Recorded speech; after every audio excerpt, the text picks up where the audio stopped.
मोदी मंत्रिमंडल में पीएम मोदी के अलावा 71 मंत्री हैं।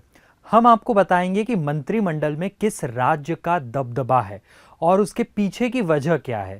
पहले आपको बताते हैं कि किस राज्य से कितने मंत्री बने हैं। उत्तर प्रदेश से 10 हैं, बिहार से 8, गुजरात से 6, मध्य प्रदेश, कर्नाटक और महाराष्ट्र से 5, फिर राजस्थान से 4 हैं, फिर आंध्र प्रदेश, हरियाणा और उड़ीसा से 3-3 हैं। असम, झारखंड, तेलंगाना, पश्चिम बंगाल और केरल से 2-2 मंत्री है।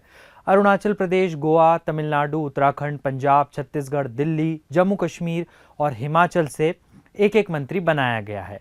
कुल मिलाकर देखें तो मोदी सरकार में 24 राज्यों या केंद्र शासित प्रदेशों के प्रतिनिधियों को मंत्रिमंडल में जगह दी गई है। तो पिछले बार से कितना मंत्रिपरिषद बदला है, अब ये देखते हैं। इस बार सबसे ज्यादा उत्तर प्रदेश से मंत्री बनाए गए हैं। यूपी में बीजेपी ने 33 सीटें जीती हैं, जबकि इंडिया गुट ने 36। बीजेपी का प्रदर्शन पिछली बार के मुकाबले खराब रहा और उसको 29 सीटों का नुकसान हुआ है। पिछली मोदी सरकार में पीएम मोदी के अलावा यूपी से 14 मंत्री थे। इसमें यूपी कोटे से राज्यसभा सांसद भी शामिल थे। इस बार राज्य से आने वाले मंत्रियों की संख्या कम होकर 10 रह गई है। इसमें हरदीप पुरी भी शामिल है, जो यूपी कोटे से राज्यसभा सांसद हैं। दूसरे नंबर पर है बिहार। पिछली बार यहां एनडीए को 39 सीटों पर जीत मिली थी, लेकिन इस बार 30 पर जीत मिली है। 2019 में बिहार से 5 मंत्री थे, लेकिन इस बार आंकड़ा बढ़कर 8 पर पहुंच गया है, यानी 3 मंत्री पद बिहार को ज्यादा मिले हैं। तीसरे नंबर पर है महाराष्ट्र, जहां बीजेपी ने खराब प्रदर्शन किया। 2019 में अपने दम पर 18 सीटें जीतने वाली बीजेपी इस बार 9 पर सिमट गई। यहां पर बीजेपी ने पिछली बार के मुकाबले मंत्री पद 8 से घटाकर 6 कर दिया है। हालांकि ऐसी उम्मीद है कि साल के अंत में होने वाले कई राज्यों के विधानसभा चुनाव से पहले या बाद में कैबिनेट विस्तार में महाराष्ट्र से 1 से 2 मंत्रियों की संख्या और बढ़ सकती है। फिर गुजरात का नाम है, जहां पर पार्टी को 1 और कर्नाटक में 8 सीटों का नुकसान हुआ है। इसके बावजूद दोनों ही राज्यों में को पिछली बार की अपेक्षा मोदी कैबिनेट में ज्यादा मंत्री मिले हैं। गुजरात में 6 और कर्नाटक में 5। 2019 में गुजरात और कर्नाटक से मंत्रियों की संख्या कम थी।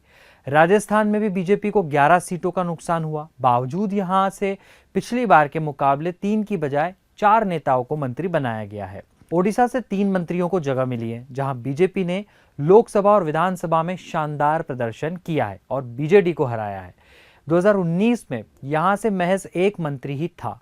इसके अलावा आंध्र प्रदेश, तेलंगाना और केरल से भी मंत्री बनाए गए हैं। आंध्र प्रदेश से 3, केरल और तेलंगाना से 2 मंत्रियों ने शपथ ली है। इन्हीं 3 राज्यों से 2019 में एक भी मंत्री केंद्र सरकार में शामिल नहीं था। हालांकि कैबिनेट विस्तार में जी किशन रेड्डी को बाद में मंत्री परिषद में शामिल किया गया था। पंजाब, तमिलनाडु, हिमाचल प्रदेश, गोवा, अरुणाचल प्रदेश, जम्मू कश्मीर, उत्तराखंड, दिल्ली और छत्तीसगढ़ से पहले की तरह ही एक एक मंत्री बनाए गए हैं, जबकि एमपी में पहले की तरह 5, हरियाणा में 3, पश्चिम बंगाल और झारखंड में 2-2 मंत्री बनाए गए हैं। अब बताते हैं कि मंत्री परिषद में बदलाव की वजह क्या है। मोदी कैबिनेट में सबसे ज्यादा जगह यूपी, बिहार, गुजरात, कर्नाटक, राजस्थान और आंध्र प्रदेश को मिली है। क्या वजह है? क्योंकि यहां पर जो चुनाव आगे होने वाले विधानसभा के और जो एनडीए में उनके क्षेत्रीय दल है, सहयोगी दल है, उनकी वजह से यहां पर ज्यादा मंत्रियों को जगह मिली है।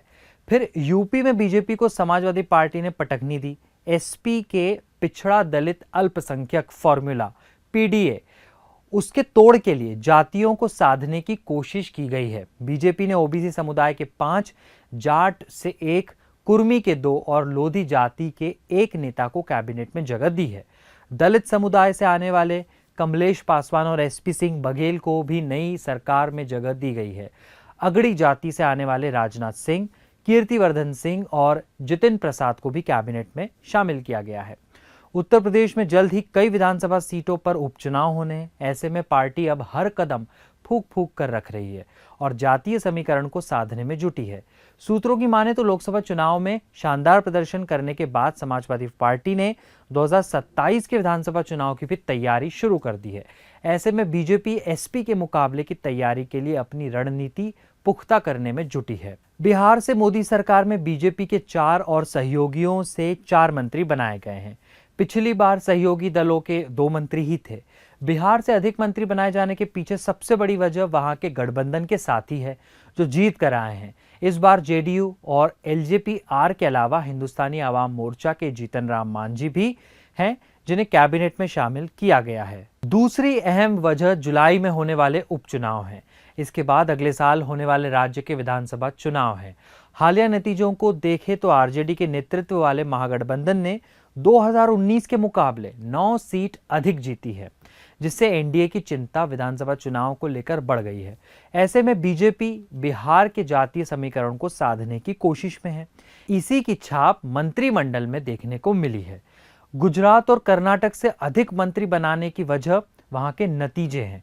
गुजरात में बीजेपी ने 2022 के विधानसभा चुनाव में रिकॉर्ड प्रदर्शन किया।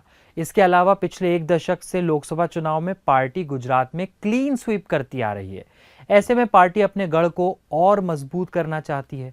बीजेपी से जुड़े लोगों की माने तो पार्टी का मुख्य मकसद ये संदेश देना है कि गुजरात पर पीएम का अभी भी विशेष ध्यान है, जबकि कर्नाटक में बीजेपी अपनी जमीन को मजबूत करना चाहती है जो उसे पिछले विधानसभा चुनाव में हार कर गंवाना पड़ी थी।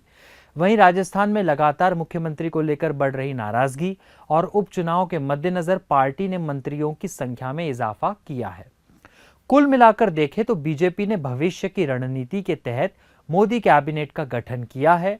हालांकि आने वाले विधानसभा चुनाव के बाद इसकी सूरत और बदलने की उम्मीद है। देश दुनिया की बाकी खबरों के लिए देखते रहिए द क्विंट और क्विंट हिंदी।